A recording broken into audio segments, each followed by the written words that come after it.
सांसद जी, यूसीसी को लेकर के लॉ कमीशन ने सबकी राय लेनी शुरू कर दी है। राय लेकर के यूसीसी को लागू करने की, यूनिफॉर्म सिविल कोड को लागू करने की बात कही है। किस तरह से आपको क्या मानना है? देखिए, हमारा देश अनेकताओं में एकता का देश है।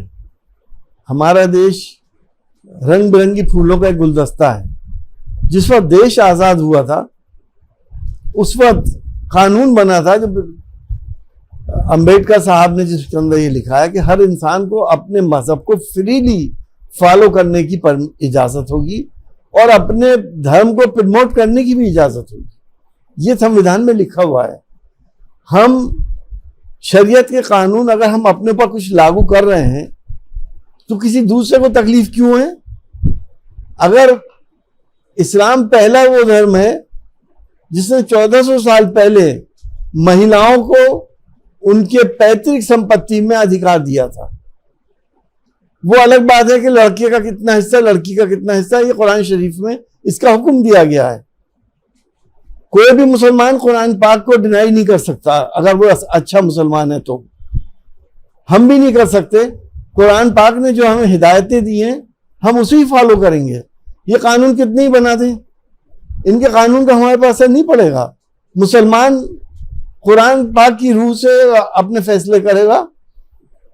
जो अपनी संपत्ति अपने बच्चों में बांटनी है उसको शरीयत के हिसाब से देगा।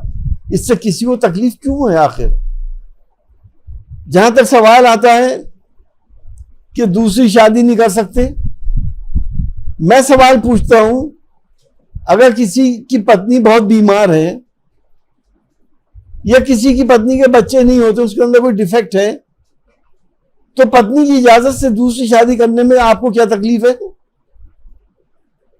अगर आपने अब हमारे देश के अंदर बेगैरती, बेहयाई और उरियानियत को आपने आम कर दिया, आपने लिविंग रिलेशनशिप और होमोसेक्सुअलिटी को आपने संवैधानिक दर्जा दे दिया, आप किस मुंह से कह सकते हैं कि दूसरी शादी मत करो?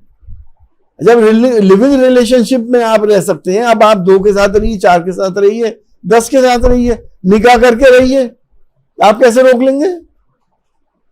मेरा यह ऑब्जेक्शन है कि हम मुसलमान अल्लाह के अहकामात को जो कुरान पाक में साफ साफ लिखे हैं उसको फॉलो करते हैं।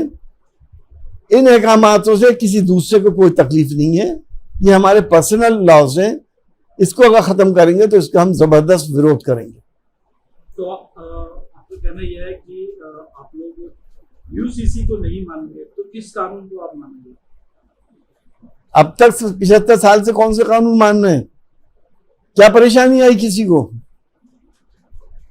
पैतृक संपत्ति में अगर लड़की का हिस्सा कम है लड़के से तो किसी ने शिकायत करी? आपको क्यों परेशानी है? असल में सवाल इस बात का नहीं है, यूसीसी नहीं है, ये 2024 की तैयारी है। कैसे इस देश के रहने वालों को, हिंदू मुसलमान भाइयों के बीच में दरारें पैदा करो। और एक होड़ सी मची हुई है बीजेपी के नेताओं में कि कौन कितना मुसलमान को टॉर्चर कर ले वो उतना ही बड़ा बीजेपी का नेता बनता है। ये बात मुसलमानों की अच्छी तरह से समझ में आ रही है। आपका एक बयान ये भी कभी समझ में आया था कि हम शरीयत को मानेंगे, हम शरीयत के कानून को मानेंगे, यूसीसी के कानून को नहीं मानेंगे। देखिए, मैंने आपसे कहा ना, जिस कानून से किसी दूसरे को कोई तकलीफ नहीं हो रही है, शरीयत का कानून है। ये कुरान पाक के अंदर साफ साफ हिदायतें दी गई हैं। हर मुसलमान कुरान पाक को मानता है और अगर वो नहीं मानता तो वो अच्छा मुसलमान नहीं है। किस मुंह से आदमी कुरान पाक को डिनाई कर सकता है? आप किसी भी मुसलमान से पूछ लीजिए कि क्या वो कुरान पाक में लिखा है, आप उसे नहीं मानेंगे? नहीं मानेंगे तो आप कहीं और जाइए। हम कैसे इस फार्मूले पे चल सकते हैं?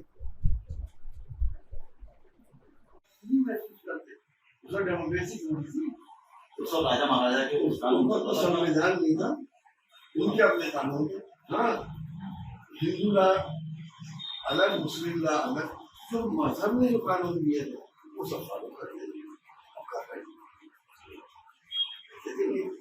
अब जमाना बदला, पूरी दुनिया का निजाम 200 साल पहले बदला, राजे महाराजे खत्म होने शुरू हुए, फिर डेमोक्रेसी आ गई, अब कानून बन गई, कल का संविधान बन गया। आज संविधान 47 के बाद आज जो हम लड़ रहे हैं कि यहाँ मंदिर था और यहाँ मस्जिद थी, तो वो तो बादशाहों का राइट था। उस टाइम संविधान ही तो संविधान था ही नहीं। आज हम संविधान बना के हम आपस में लड़े।